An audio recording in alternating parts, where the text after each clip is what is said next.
And so it begins. The first movie on the shelf chronologically is 1933's King Kong. And I'm not gonna waste any time. I'm just gonna come right out and say it.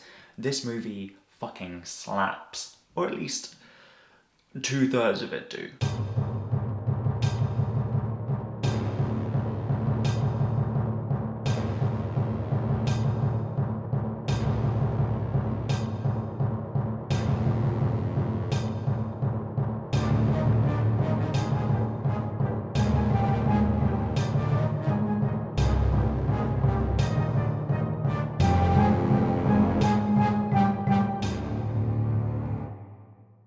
The first act of King Kong is kind of rough. There's a lot of things that are just very 1930s that in 2021 just do not fly.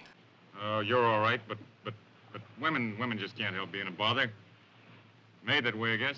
A lot of offhand comments about women being a bother. There's the natives, and then there's Charlie. Ocean very nice when you order weather or some eggs for breakfast. Charlie is the ship's very Chinese cook, and boy howdy do they make sure you know that he is Chinese. You do not see him after the crew goes to rescue Anne. I'm not someone that, takes any happiness from seeing minorities get shunted to the side in movies.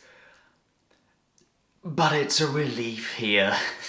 Despite all those iffy elements, I will say that Fay Wray, who plays Anne Darrow, does get top billing, which is better than most movies on this list, which, pretty much universally have men as the highest billed actor. Certainly the other Kong movies don't bill their women first, even if they are the most important character. Speaking of the credits, Kong himself gets a nice little kind of title credit card, and that is super cute. I like that. Do that more in movies. It's fun.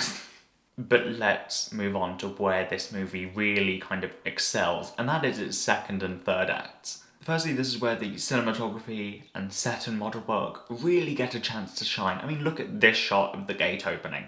It really excited me, and I don't really know why. There's just a really grand scale to it all, and it all just really works together to make it feel really epic and cool and exciting and like something is coming. And it is. Second, the effects work. It's far more extensive than I thought it would be. I thought that, there'd obviously be a lot of effects work, but for a 1933 film, I thought it'd be fairly limited. You wouldn't get too much of it. But there's a lot here. There's a lot of Kong. There's a lot of the dinosaurs. They are here for a lot of the runtime. And I was happy to see it because it's really well done. There's a fair few fight scenes, and they're not short either. There's the one with Kong and the T-Rex, and it goes on for a bit, and you are pumping your fists throughout because it is so fucking cool. And also, there's Big Snake. The stop motion combined with rear projection and early animatronic things combine really, really well to just make this world feel quite real, which I was surprised at. There weren't many shots that really took me out of it.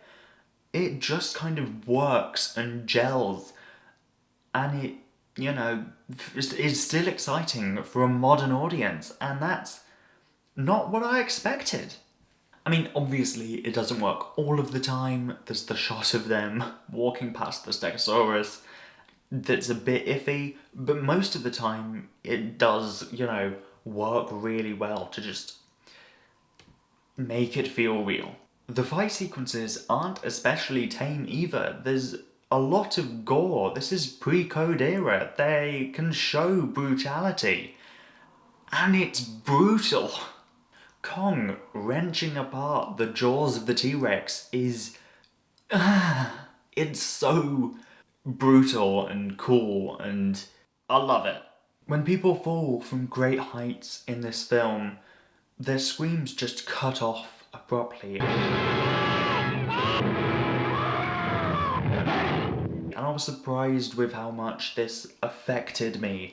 I've seen plenty of people die in movies before, but this felt different. This felt more kind of final and brutal because it was just an abrupt end It's all done really well and makes for some really engaging action and drama because death feels real. Obviously, the shift between the first act and the second two does mean that you feel a bit weird because you're going from, I don't know about this one, Chief, this feels very early cinema, to, fuck yeah, Kong, fuck 'em, I'm good, in literally just a couple of minutes. It's kind of abrupt, but I really couldn't care less because, fuck yeah, dinosaurs yeeting people, this movie fucking rules! Once we get back to New York, we get some people complaining about capitalism, which is always nice. Heavens, what a mob. Well, you would come, and these tickets cost me $20. Obviously, Kong escapes, and we do get this glorious moment. You're safe now, dear.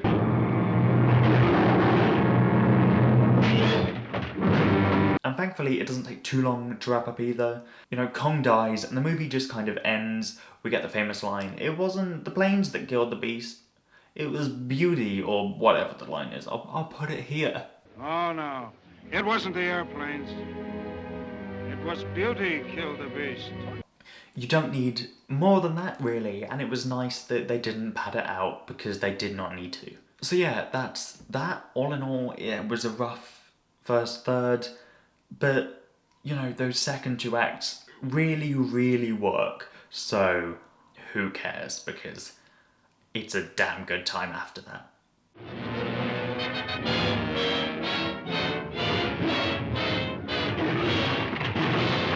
Next up on my list chronologically is 1954's Godzilla. We're getting to the big boy now. We're getting to the, you know, the classic. See you there.